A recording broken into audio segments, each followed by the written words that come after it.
মনে নাই? আজ আমরা তোর লগে সব করমু, দেখুম তোর ভাই কি করে। প্লিজ আমায় ছেড়ে দিন। আমি কাউকে কিচ্ছু বলবো না, আমায় যেতে দিন। যাইতে তো দিমু, আগে একটু মজা কইরা লই। আমায় যেতে দিন। আমার ভাই ওই দিন আপনাদের মেরেছে, তার জন্য মাফ চাচ্ছি আমি। মাফ করে দিন। আপনাদের ঘরেও তো মা বোন আছে, আমি তো আপনাদের বোনের মতো। ছেড়ে দিন আমায়, 2 হাত জোর করে বলছি। আরে সাইরা তো দিমু, আর তুই তো আমাগো বোন না, তুই তো মজাই পাবি, আমরাও মজা পামু। আমার এত বড় সর্বনাশ করবেন না, 2 হাত জোর করে বলছি আমি। বলেই তারা হাসতে লাগলো। এগিয়ে গেল সামিয়ার দিকে। তারা কেউ সামিয়ার কথা শোনেনি। সামিয়ার উপর প্রথমে একজন ঝাঁপিয়ে পড়ে। সামিয়া সাথে সাথে জোরাজুরি শুরু করে, কিন্তু ভাগ্য ভালো যে 3জন নেশাগ্রস্ত অবস্থায় আছে। পাশেই ছিল মদের বোতল। সামিয়া প্রথম জনের মাথায় বোতল দিয়ে বেশ জোরে বাড়ি মারে। প্রথম জনের মাথা ফেটে রক্ত ছড়তে থাকে। সামিয়া দৌড় দিতে নিলে পিছন থেকে দ্বিতীয় ও তৃতীয় জন তার সাথে জোরাজুরি শুরু করে। ব্লাউজ ছিঁড়ে যায়, পা কেটে যায়। তৃতীয় জনের পুরুষালী অঙ্গে লাথি দেয় সামিয়া। ব্যথায় কুঁকড়ে ওঠে সেই লোক। তৃতীয় জন সামিয়ার পিছু নেয়। ভাগ্য ভালো তখন চতুর্থ জন ছিল না।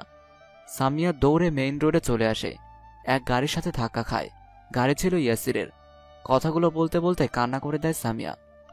কান্নার বেগ যেন বেড়েই চলেছে। কাঁদতে কাঁদতে অবস্থা খারাপ হয়ে যায় সামিয়ার। আপনারা প্লিজ আর কোনো প্রশ্ন করবেন না, প্লিজ।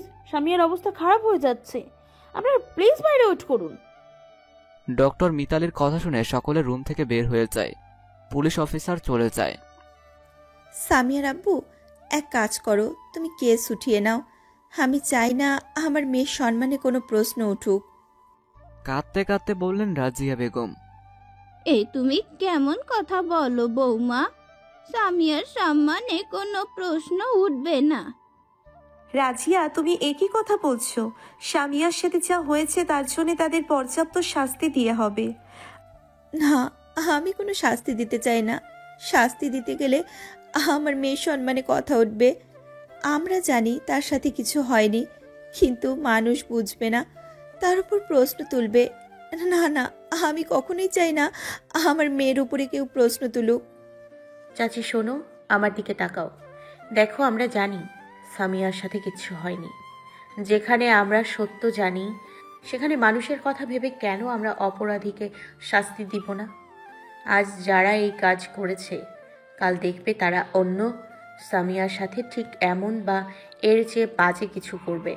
আমাদের সামিয়া তো রক্ষা পেয়ে গিয়েছে, কিন্তু হতে পারে অন্য সামিয়া রক্ষা পাবে না।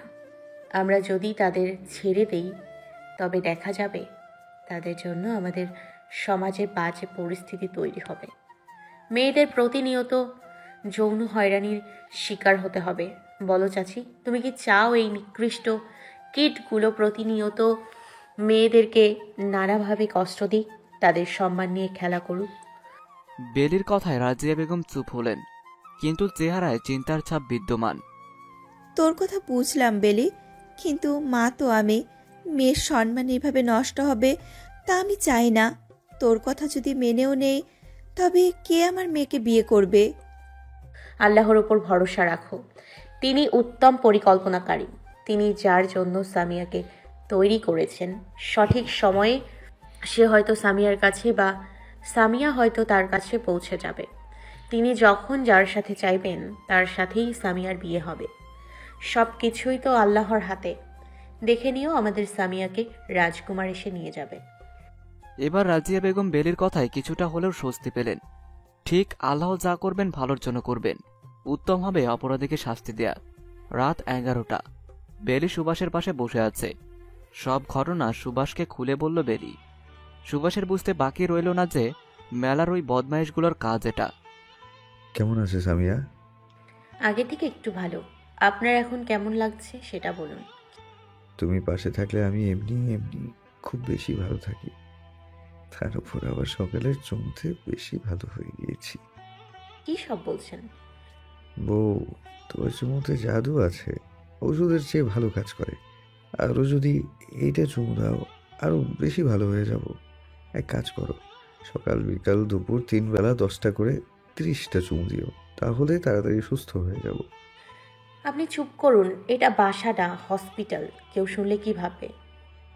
ভাবার কি আছে, তুমি আমার বউ, 2 দিন পর আমার বাচ্চার মা হবে। তোমাকে চুমু খাবো না তো কি অন্য মেয়েকে চুমু খাবো? তাদের কথার মাঝে উপস্থিত হলো ডক্টর ফারদিন। কি অবস্থা সুহাস, কেমন ফিল হচ্ছে এখন? ফিলিং বেটার, বউ পাশে থাকায় দ্রুত রিকভার হচ্ছি। ও বাবি, তাহলে ওষুধের মতো কাজ করেছে? হ্যাঁ, ওষুধের থেকে দ্রুত কাজ করে। বাই দ্য ওয়ে, ওষুধগুলো কিন্তু ঠিক মতো নিতে হবে, সব কিছু ঠিকভাবে মেনটেন করতে হবে, তবে আরো তাড়াতাড়ি রিকভার হবে। ধন্যবাদ ফারদিন। 4 দিন। I will be sure about taking medicine regularly. সুভাষের কথায় হাসল ফারদিন। ছোটবেলা থেকেই সুভাষ ফারদিনকে ফারদিন 4 দিন বলে, এখনো সেই অভ্যাস থেকে গেছে। তুই আর ভালো হবে না, একটা কথা বলতে হবে। ভাবি তোকে খুব ভালোবাসে। তোর অপারেশনের পর একে তো এক গাদা প্রশ্ন ছুড়েছে আমার উপর, তার উপর আবার নিজে অসুস্থ হয়ে গিয়েছিল। বেলি এবার তাদের কথায় লজ্জায় লাল হয়ে গেল। সামিয়াকে দেখার কথা বলে কেবিন থেকে বের হয়ে গেল। দেখেছিস তাড়াতাড়ি বিয়ে করার ফল? তুইও বিয়ে করে নে, আর কতদিন সিঙ্গেল থাকবি? এবার করে নেব। মেয়ে দেখবো নাকি কেউ আছে পছন্দের? পছন্দের কেউ নেই, তবে একজনকে চোখে ধরেছে, এবার বিয়েটা করেই ছাড়বো। তাড়াতাড়ি কর, চাচ্ছু ডাক শুনতে চাই। বিয়েটাকে তুই করেছিস, সেই হিসেবে আগে চাচ্ছু ডাক শোনার অধিকার আমার। সময় হলেই শুনতে পারবি। বউ আমার ছোট, তাই এখন এগুলো ভাবছি না। ফারদিন আরো কিছুক্ষণ সুভাষের সাথে কথা বলে চলে গেল। সুভাষ বেলির জন্য অপেক্ষা করতে করতে ঘুমিয়ে গেল। আজ সুভাষকে ডিসচার্জ করা হয়েছে। এতদিনে সবার প্রাণ ফিরে এসেছে। সামিয়াকে বেশ কিছুদিন আগে ডিসচার্জ করা হয়েছে। আগের থেকে ভালো অবস্থা সামিয়ার। সুভাষকে রুমে নেওয়া হলো। আমার একটু শাওয়ার নেওয়া প্রয়োজন, কতদিন ধরে ঠিকমতো শাওয়ার নেওয়া হচ্ছে না। আপনি একা একা পারবেন? আমি আপনাকে সাহায্য করি। বাহ, বউ দেখি দিন দিন রোমান্টিক হয়ে যাচ্ছে। ভালো হবে, একসাথে শাওয়ার নেওয়ার বাহানায় রোম্যান্স করা যাবে। আপনি না অসুস্থ? তাও আপনার মাথায় এমন আজগুবি কথা কেন চলে? আমি আবার কি করলাম? তুমি তো বললা যে একসাথে শাওয়ার নেওয়ার কথা। আমি শুধু বলেছি যে আপনাকে শাওয়ার নিতে সাহায্য করব। আপনি তো দেখি কথার উল্টো মিনিং বের করেন। লজ্জা পেও না বউ, লজ্জা পেলে তোমাকে গিলে খেতে মন চায়। বলেই সুভাষ শাওয়ার নিতে চলে গেল। সুভাষ শাওয়ার নিয়ে বের হলে বেলি স্যুপ নিয়ে আসে। অসুস্থ অবস্থায় স্যুপ খেলে যেমন ভালো লাগে, ঠিক তেমনই মুখে রুচি আসে। খেতে পারবেন একা? সুভাষ আফসোসের সুরে বলল, আমার কি আর সেই কপাল আছে যে বউ খাইয়ে দেবে? বেলির মুখে হাসি ফুটে উঠল। আজকাল সুভাষের এই আবদারগুলো খুব ভালো লাগে। 3 বেলা টাইম করে বেলির খাইয়ে দিতে হয়। টাইম টু টাইম ঔষধ হাতে ধরিয়ে দিতে হয়। সুভাষের যা প্রয়োজন সবকিছু বেলির করতে হয়। কিছু কিছু ক্ষেত্রে সুভাষ বলে যে সে করতে পারবে, তাও বেলি শুনতে নারাজ। বেলির এই কাজগুলো করলে এক অন্যরকম প্রশান্তি লাগে, ভালো লাগা সৃষ্টি হয়।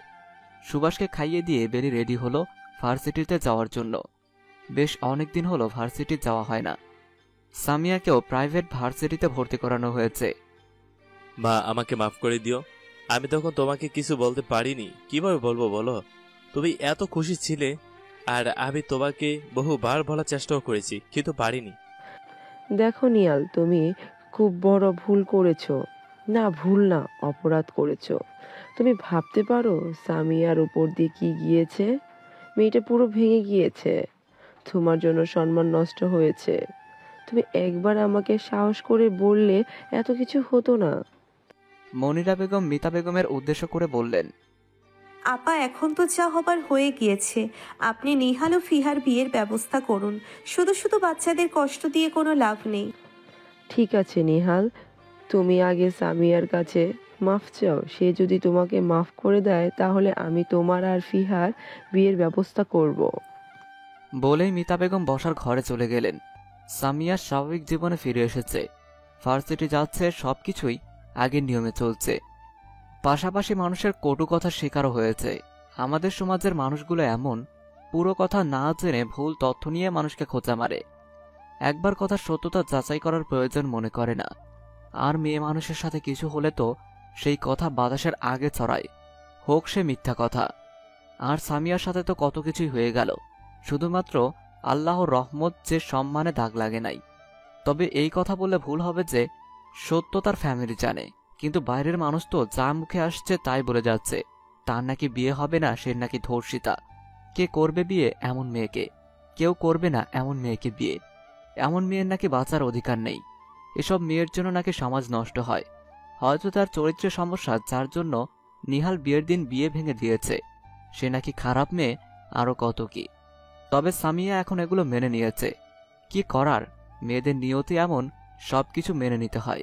প্রথম প্রথম খুব খারাপ লাগতো, এখন মানিয়ে নিয়েছে। তবে বলতে হবে সামিয়ার ফ্যামিলি সবাই খুব সাপোর্টিভ, তাকে খুব সাপোর্ট করে। কেউ কিছু বলে মুখের উপর জবাব দিয়ে দেয়, বিশেষ করে বেলি। মেয়েটা যে তাকে এত ভালোবাসে তা বলার বাইরে। মেয়েটা একদম তাকে নিজের বোনের মতো করে আগলে নিয়েছে, সবকিছু খেয়াল করে। সামিয়া নিজের রুমে বারান্দায় দাঁড়িয়ে কথাগুলো আনমনে ভেবে চলছিল, তখন উপস্থিত হয় নিহাল।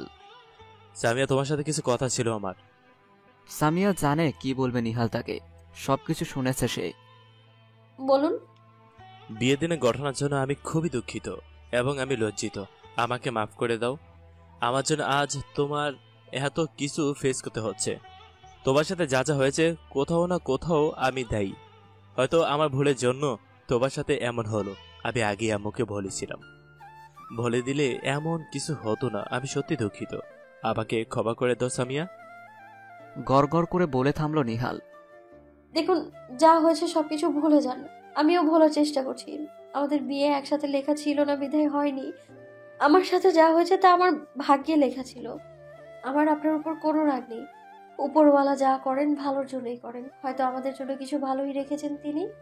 আপনি নির্দ্বিধায় আপনার মনের থেকে সকল সংকোচ দূর করে ফেলুন। নিজেকে অপরাধী ভাববেন না। আপনি নিশ্চিতে ফিহাপুকে বিয়ে করতে পারেন। আমিও চাই আপনার ভালোবাসা পূর্ণতা পাক। সবার তো আর আপনার মতো ভাগ্য না যে ভালোবাসা পূর্ণতা পাবে। আপনার জন্য খুব খুব শুভকামনা। বলেই সামিয়া চলে গেল। সবকিছু শুনে মিতা বেগম ফিহার ফ্যামিলির সাথে কথা বলেন। যেহেতু ফিয়াদের বাসা ঢাকা, তাও মিতা বেগম ঠিক করেছিলেন বিয়ে সিলেটে হবে। কিন্তু আমজাদ হোসেন বলে দিয়েছেন যে সুভাষ ও সামিয়া দুজনেই ঠিক আছে, তাই বিয়ে ঢাকাতেই হবে। প্রথমে মিতা বেগম আপত্তি করেন, পরে সবাই বোঝানোর পর রাজি হন যে বিয়ে ঢাকাতেই হবে। সবকিছু চিন্তা করে ঠিক করা হয় যে সামনের মাসে বিয়ে পড়ানো হবে। সকলেই মন দিয়ে দোয়া করে যেন এবার সবকিছু ঠিক হয়। দেখতে দেখতে সময় চলে যায়। সময় ও স্রোত কারোর জন্য অপেক্ষা করে না। সুভাষ পুরোপুরি সুস্থ, সামিয়া নিজ জীবনে ব্যস্ত। নিহাল আর ফিহার বিয়ে ঢাকাতেই হবে। তাদের বিয়ের আর মাত্র 7 দিন বাকি। সামনের সপ্তাহে শুক্রবার তাদের বিয়ে। কাল রাতে ডক্টর ফারদিনের বাবা নিজাম আহমেদ আমজাদ হোসেনের কাছে ফোন দিয়েছেন। বলা চলে বিশেষ কারণে তিনি ফোন দিয়েছেন। কারণ হলো এতদিনের বন্ধুত্বকে তিনি সম্পর্কে রূপান্তর করতে চান। তিনি ফারদিনের জন্য মেয়ে পছন্দ করেছেন, তাও আবার আমজাদ হোসেনের পরিচিত মেয়ে। কিন্তু এই কথা বলতে হবে যে মেয়ে তিনি নয়, স্বয়ং ফারদিন পছন্দ করেছে। মেয়ে আর কেউ নয়, সাজিয়া। সাজিয়াকে নাকি মনে ধরেছে ফারদিনের। নিজাম আহমেদ আরও জানিয়েছেন সবকিছু ঠিক থাকলে আজ তারা আংটি পরাবেন। আমজাদ হোসেন সরাসরি মিতু চৌধুরীকে ফোন দিয়ে বলেন এই ব্যাপারে। সাথে তিনি ছেলের গ্যারান্টি দেন যে ছেলের মধ্যে কোনো ঝামেলা নেই, পাশাপাশি ফ্যামিলি ভালো। মিতু চৌধুরী তাদেরকে আসতে বললেন, সাথে আমজাদ হোসেনকে পুরো পরিবার নিয়ে দাওয়াত দিলেন। তাই আজ সকলে তাদের বাসায় যাবে।